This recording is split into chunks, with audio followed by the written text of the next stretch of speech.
Breaking news on chillTV. RCMP, along with Vancouver police, arrested one person. This during a homicide investigation that took them across the Upper Fraser Valley.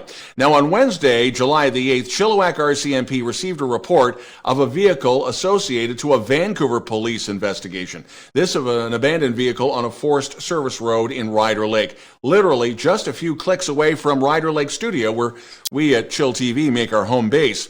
RCMP frontline officers, along with other jurisdictions and Vancouver police, cordoned off an area in Ryder Lake as police approached the vehicle. Now, they seized the vehicle without any incident. Then, this investigation took them to Harrison and a campground where Vancouver police arrested 43-year-old Joseph Holland of Vancouver. This is in connection to the Monday, July 6th, double murder of 72-year-old Dennis Ragg and 68-year-old Paul Tonks. This was at an East Vancouver residence. More information as it becomes available.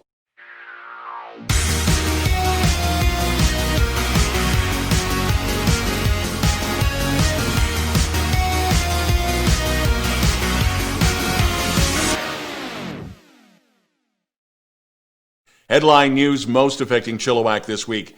G.W. Graham High School gets an expansion. Auld Philips becomes yet another victim of the COVID-19 pandemic. All the additional rain is leading to additional flooding concerns, and Agassiz Speedway reopens, but without live spectators.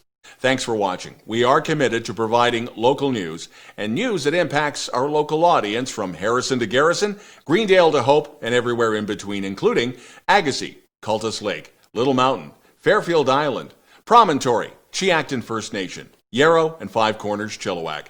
Our very special guest this week, the former Langley Mayor, Rick Green, talking to us about rail for the Valley. All right, Chilliwack, let's get started. A brand spanking new 450-seat addition is coming to G.W. Graham Secondary School, this to eliminate portables. The government of BC providing the Chilliwack School District with up to $23.9 million to increase the capacity of G.W. Secondary to 1,400 seats by September of 2022. This eliminates 8 portables currently in use at the school. Dan Coulter, the chair of the Chilliwack Board of Education, says he simply cannot wait to see G.W. Graham students learning in brand new classrooms, just as they will be soon at other and new and expanded schools in the Chilliwack district. Another victim of the financial downside of the COVID pandemic is the closure of Auld Philips in downtown Chilliwack. While the notice of closure happened in late May, the doors finally closed and locked last weekend, July the 4th. The combination of financial stagnation, an older clientele, and, well, a sketchy locale didn't help the bottom line. And after 55 years, we say goodbye to a Chilliwack institution. The freshet continues to be of concern. The latest bump was this past Monday. With all the late spring and early summer rain added to the snow melt, the freshet is a little later than expected. The Mission and Hope gauges are at their peak, although records haven't been broken yet. Flooding in low-lying areas and outside dike systems continue to plague the area from Chilliwack north to Cache Creek.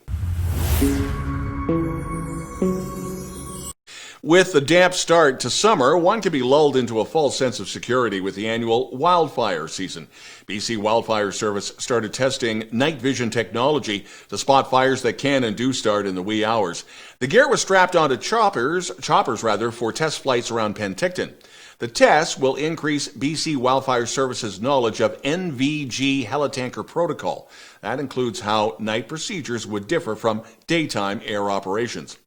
Chilliwack Alano Club reopened this past Monday with strict protocol. 12-step meetings will only allow for 25 people. The canteen remains closed. Santa stations have been installed. And here's where the controversy is. Names and phone numbers must be recorded by groups like AA. Now, some have complained that anonymity is broken, but health officials want that information in case people do become sick, and others have to be contacted so they can be checked out by their doctor to see whether or not they indeed have COVID-19. The Supreme Court of Canada will not hear an appeal of Ottawa's second approval of that project being the Kinder Morgan pipeline.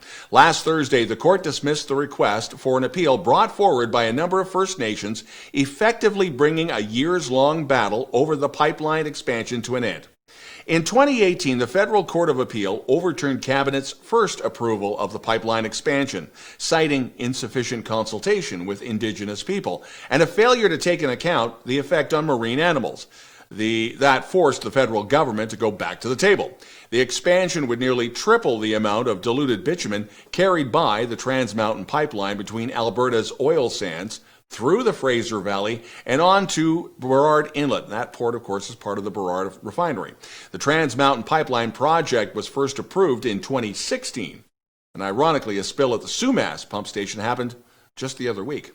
In Rotary news, it is the passing of the torch. As is tradition, the Order of Chilliwack is bestowed annually by the mayor on the incoming president of the Rotary Club of Chilliwack. And this year, Shelley McDonald, who incidentally was a guest anchor last year on News of the Week, received the honor on behalf of the club. Now, Shelley is definitely full of vim and vigor and rather eager to lead her team into the 2021 year. And as you can see from the video, it was a socially distant presentation. Rotary is responsible for a number of projects and events around town, including the Blue Heron Nature Reserve, the Rotary Trail, and the annual Rotary Christmas Parade. And now our interview with former Mayor of Langley, Rick Green, on the issue of Rail for the Valley. Wasting away, watching clouds float by my window. Don Lehn, chillTV, and we are talking with Rick Green, former mayor of the Township of Langley, but also another pet project of his. And you have heard about Rail for the Valley.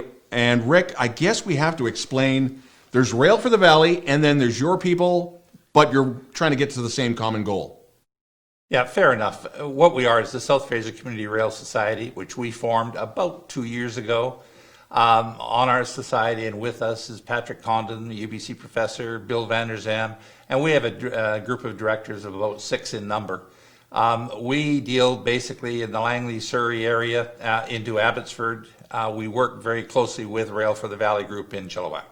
How did you get Bill Van der Zam involved in this? Because as soon as you bring up his name, either people love him or hate him, and there's no middle ground. Oh, there's no question about that. Bill is the reason we're here. Right. Bill's government in 1988, the president of BC Hydro went to Bill Van der Zam and his cabinet and said we wanted to sell the freight business that BC Hydro had and we're operating. But he says, so they wanted to sell it. And Bill and his ministers, Jack Davis, who was the Minister of Energy, said, well, you know what, we don't want to sell the corridor. We want to protect that for passenger rights and for future use, but we'll sell the freight rights and we'll sell the rolling stock. So that's basically all that was sold back in 1988. And we've seen the maps over the last few years. Is this the old BC Rail, or is there an idea of going down Highway 1? Although there's a couple of overpasses where I just can't see where you could physically do that. What is, in a general way, the plan if this actually comes to fruition? Well, let's deal with reality. The reality is it's affordability. Highway 1 option is not going to happen. It's just not going to happen because of cost. Take SkyTrain. SkyTrain right now is costing roughly $200 million per kilometer. We're talking this at about $12 million a kilometer. Bill Van der Zam's government protected the passenger rights on this corridor. It's 99 kilometers. People say, well, it sort of meanders through the valley, and who does it really connect with? It connects with 16 communities, municipalities, and cities, 14 post-secondary institutions, the Abbotsford Airport, industrial parks, Stolo First Nations. It is what it was created for. It opened up the valley back in 1906, 1910. It's an operating rail line today. A few years back, and I remember this vividly, Jordan Bateman at the time was with Canadian Taxpayers Federation, and you just alluded to this. His concern was critical mass. SkyTrain stations are fairly close to each other, so the expense is justified. The distance in between said stations, if this becomes a reality, is this financially feasible, and who would pay for it? The taxpayer, private ownership? How would this work? You mean as far as the interurban corridor, reactivating it? Yeah. This is really up to government. But what we're proposing is one thing that has not been addressed in the Lower Mainland, and I argued this when I was a member of the Translink Mayor's Council. We do not have interregional transportation and transit.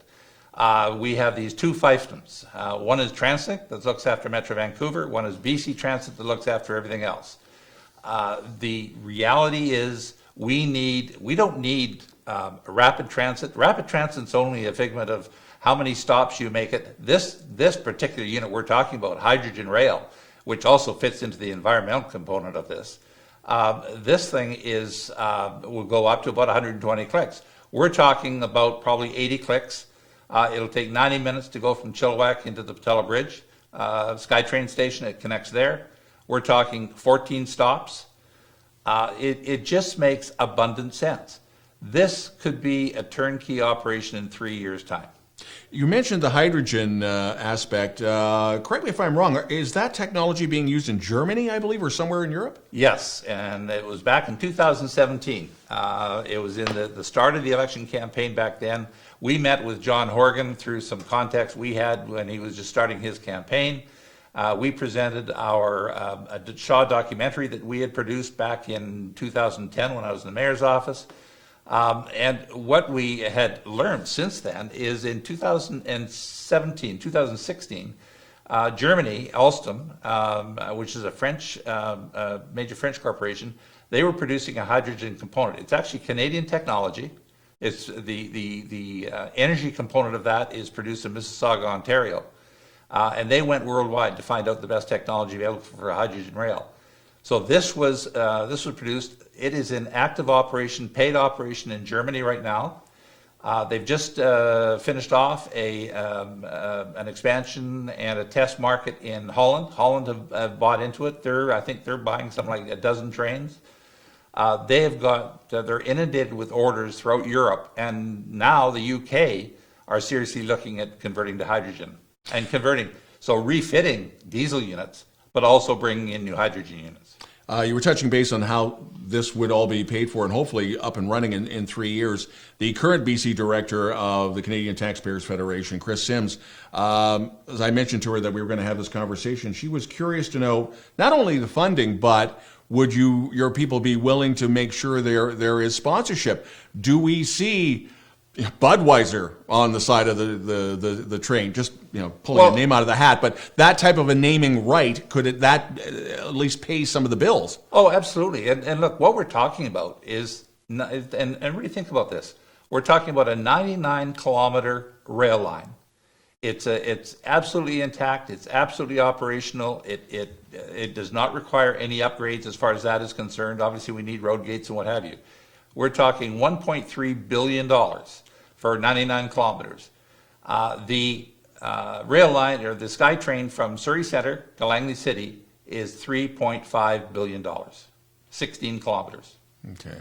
Where are we going now? Do we have permits? Do we have other presentations, or are we kind of in a holding pattern because of COVID? Well, certainly COVID has sort of knocked it off the tracks a little bit, but one of the things that we have been doing for, and our group, our society, has been campaigning for about 4 years, is we wanted a task force developed. And second to that, a study done on transportation and housing south of the Fraser. We were successful in getting that accomplished. Just prior to COVID, it was announced by the provincial government in the throne speech and the budget that they are introducing a very significant study south of the Fraser, when we're going to discuss all the transit needs, all the intricacies of it, what will be required, including housing for south of the Fraser. So we're talking everything from Chilliwack down to Surrey. Rick, if somebody wants to find out more information, look for you on Facebook or Rail from the Valley, or? No, I'd go to www.southfrasercommunityrail.ca. We have a very in-depth website. Everything that contact information, everything is there. And if you'd like to donate, we'd welcome your donations. Rick, this won't be the last conversation. And next time, tell Mr. Vanderzam to come by. We'd love to have both of you on the show. Excellent. We'll do that for sure. The gentleman very much involved with Rail for the Valley, Rick Green. I'm Don Lehn. You're watching chillTV. chillTV Sports. Last week, Agassiz Speedway opened for racing, but without live spectators in the stands. The races were streamed to their Facebook page, and organizers are now reviewing how that went and hope for more races in the future, and of course all of that online. The Speedway was also the focus of a recent Kent 125 celebration podcast, which you can find on the Kent 125 YouTube channel. It documents the 50-year history of then Kent and now Agassiz Speedway. Chilliwack Jets continue to sign players and get their ducks in order, hoping they can play their inaugural season in the fall for the Pacific Coast Hockey League. Their website is now live as well. Tickets are $10 for adults, $8 for seniors, $5 for students, and they will be playing out of the Sardis Sports Complex. The Canadian Elite Basketball League and the Fraser Valley Bandits announced their TV schedule with the CBC. The league will go to a tournament format this year because of the pandemic, and the Bandits, they will play Hamilton on TV on August the 1st. chillTV weather, a mix of summer sun and showers and highs pushing towards 25. Special thanks to the former mayor of the Township of Langley, Rick Green, for being on the show this week. And thank you for watching chillTV's News of the Week. We appreciate it. Now, if you'd like to participate in reporting news on Chilliwack and you have a story you think we should know about, send us a note to news@chilltv.ca. We'd love to hear from you. That's the news this week. I'm Don Lehn.